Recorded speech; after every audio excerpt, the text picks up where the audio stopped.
So I bought a second 350Z to try and fix my first one, and somehow I've ended up with 2 broken cars on my driveway. On the last video I got so close to taking this engine out, but it just wasn't separating from the gearbox. So I removed the gear stick and hoped I could just take it all out together. And...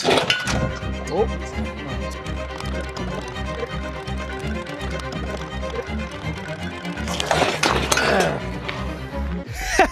We did it! This gearbox, man. How is it still attached? Sorry, I hope now we don't find that I forgot a bolt. And there we go. After hours of trying, finally this engine and gearbox is out. And just seeing it hanging there, I can't believe we did it. So we finally did it. Finally managed to get this engine and gearbox out. I didn't want to take the gearbox out, but we just didn't have a choice. There wasn't really anything else we could do. Kept fighting and fighting, but eventually perseverance, we finally managed to do it.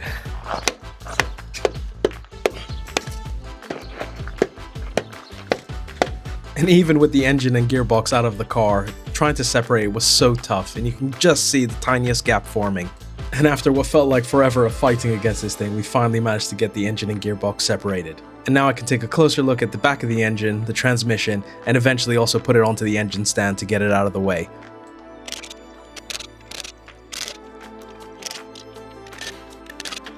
To get it onto the engine stand, I need to remove the pressure plate and the clutch, which you can see us doing here. Then it's just removing the 10 bolts that's holding the flywheel onto the back of the engine. And with the flywheel, clutch, and the pressure plate on the workbench, I can take a bit of a closer look to see their condition. I haven't seen one before, so I'm not really sure exactly what their condition is like, but I think they're okay. And I can also look at the dowels that were holding the transmission into the engine, as these were the source of all my problems. We finally managed to get the engine and gearbox out of this car. Main reason I did it for this one is actually a bit of a test run, so I know how it actually works, but I'm gonna have to do the exact same thing on the other side. But I think I'm just gonna take the engine and gearbox out together, because as you've seen, there was no way we were gonna get this engine and gearbox separated while I was still in the car. There's just no chance that was gonna happen. But this is good. This has been hard work, but it's very good. Now I get to do it again. Now I've always loved working on cars, and I'm by no means a mechanic. I'm just a guy who likes watching YouTube videos and always willing to give things a go. And just looking at this engine bay, I can't believe I took an engine out. Now one of the last things to remove from this car was this super rusty W brace. So finally managed to get this W brace off, and it is so rusty. I mean, look at that. That brace is so rusty. I mean, I was planning on upgrading it anyway, but I'm really glad that we managed to get it out, because I wanted to do that before I put the engine back in, because access is just so much easier. Now, before I can even think about putting the other engine into this engine bay, I wanted to give this a good clean and get rid of any of the rust, because hopefully I'll never get access to this again.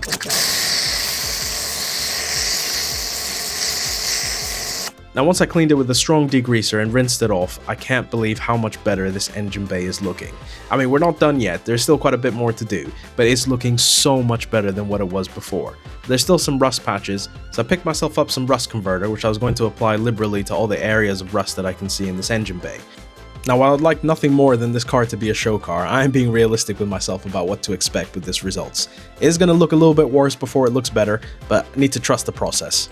So while the rust converter cures, I can focus on removing the last few remaining bits in this engine bay, such as the AC compressor, which you can see me undoing here. So let me explain why I'm taking it off and moving it to the side. Now this engine bay is pretty much ready to receive the new engine coming from the silver car. Done some rust repair treatment, and it's actually looking pretty good. I'm going to put a little bit of primer on some of the areas just to protect it from sort of further rust development. All that's really left to do in here is I just need to remove the AC lines because of the leak. Over there, I'm just waiting for a tool to arrive later today, so that should be able to come off, and then we're pretty much done on this car. Then we just need to do the exact same thing on this silver car, and I've learned my lesson, so I'm just going to take the gearbox out as well, because it was such a pain. It was not possible to separate the two. The two dowels that were holding the transmission into the engine were just completely seized on, so I'm not going to waste any time. I'm just going to take the gearbox out with this silver car as well. Now, even though I'm a true expert now, it doesn't take me long before I reach my first problem in removing the second engine. Oh no. That's not good. There's a broken wire there. I'm not really sure, obviously I have no idea what that's for. Right, so when I was inspecting this wire and comparing it to the other engine, I noticed something interesting. All these wires are exposed, but on this engine, it actually has a black plastic cover. So whether someone has been there intentionally and cut it for whatever reason, I'm not sure. But this is relatively easy-ish enough to get to. So I'm going to take this plastic off and then put it over onto the other one. Now, since I bought this car a few weeks ago, this is the first time I'm actually getting underneath the front of it, and I just can't believe my eyes how much caked dirt there is in all the nooks and crannies. And I guess I shouldn't be too surprised given the state of the rear end of this car. And off comes the bumper, which is so easy to remove because it was only held in with 2 bolts, and that reveals the rear crash bar and support, and there's even more mud all caked into that power steering pump. Then it's back onto the car to start draining some of the fluids. So I start with the coolant by releasing the drain plug, and then up top just releasing the radiator cap, and a lot more fluid drains out. Now once most of the fluid is out, I can release the bottom radiator hose so I don't make too much of a mess. Then back up top I can just remove the radiator and set it aside. That should be able to come out now. Perfect, second hand light out. Now I think these are upgraded or either newer headlights because they're not as foggy as they were on the other car, so give them a bit of a polish, but definitely keeping these, putting those onto that car for sure. Next up was to remove the radiator support, and this is where I came across my next problem. The washer bottle and the radiator support had essentially fused together, so I just decided to cut it off.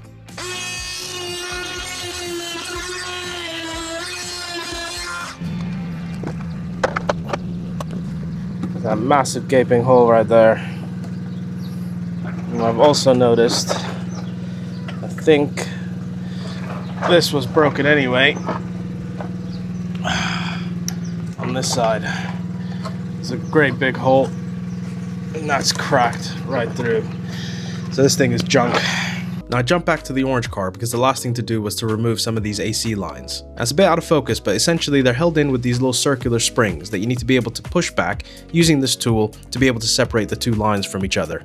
Now I've never done this before, and to be honest I wasn't 100% sure exactly what I was doing. And the next problem is that this tool was actually not fitting on the line that I had to remove. So I thought I'd give it a practice run on another joint where I had a bit better access just to figure out what I was doing. And once I pushed the spring back, lo and behold, it actually worked. So I trimmed the tool down to fit the line that I actually needed to remove, and just hoping that it's done the job. Ah, yes! Woo! And now that it's been disconnected, I'm so happy to be able to remove this high pressure AC line, because I was really worried about this. Okay, I'm glad to say I think the orange car is almost pretty much ready to receive the donor engine. Finally managed to remove that AC line. It was really tight squeeze. I had to do a little bit of trimming on the tool, but it managed to work.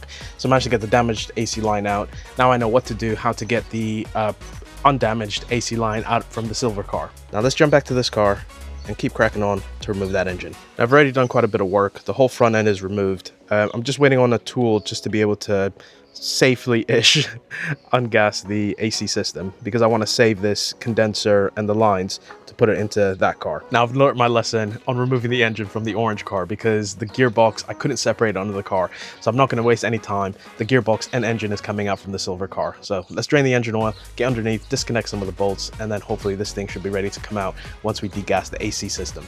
Let's go. So the last few fluids were the engine oil and the transmission fluid, just to make it a bit lighter to pull out. So I was quite worried about the rust under this car, but to be fair, okay, let's not focus too much on the exhaust.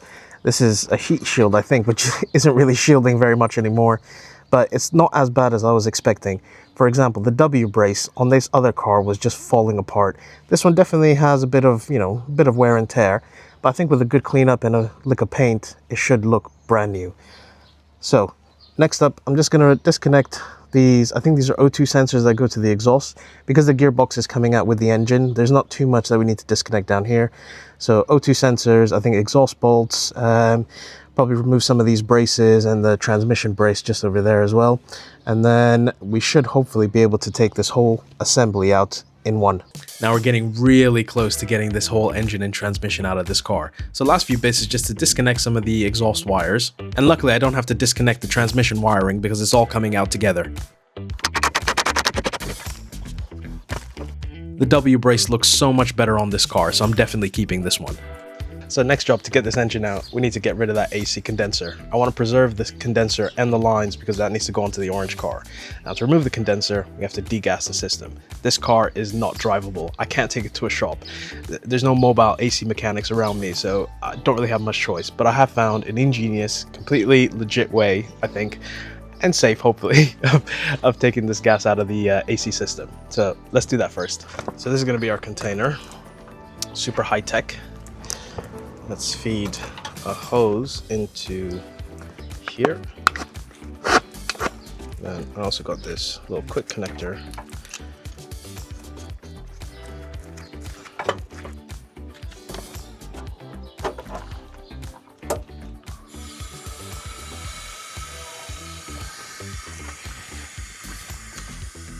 Okay, this was definitely a little bit sketchy, but as it's depressurizing, I just covered it up and walked away just to let it do its thing.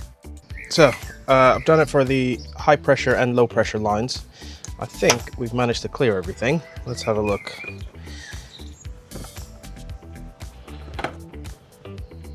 Well, there's not very much in there. I will be sure to obviously dispose of this very safely. But yeah, there's not really much that's come out. But the pressure should be out of the system now. So we should be able to disconnect the AC lines and remove the condenser so we can... Oh. Said I'll dispose of this safely. Right, let me put this away. Anyway, yeah, once we can disconnect the AC lines and remove the condenser, we can put it onto the other car and we can continue stripping this car down to get the engine out. Right. Let me dispose of this very safely now. Once the gas is out, I can go ahead and disconnect the line so that I can transfer it over to the other car as well. Excellent. Oh, there's a bit of damage there. But this condenser looks far, far better than the other one. And I'm glad that I managed to preserve the high pressure line as well. That was the main goal of this because it's summertime, it's smoldering hot. And I want AC. But well done me, good job. Right, let's crack on. Now this engine can finally come out. Not quite as I thought. I still have to undo the tensioner to remove the belt, and then I can push the power steering pump to the side because that's staying with the car. So there we go, guys. I managed to undo the exhaust bolts. I did snap one, but it's not much of a problem because it is separating. There's not really much else that's left to do. It's just undoing some of the transmission braces that's holding the trans to the car. But I'm afraid that's all the time I've got for this video. So thank you so much for watching. If you enjoyed the video, please give it a thumbs up. Make sure you subscribe because on the next video, this engine's coming out and it's going into the orange car. And fingers crossed, we get a first start. So I'll see you then.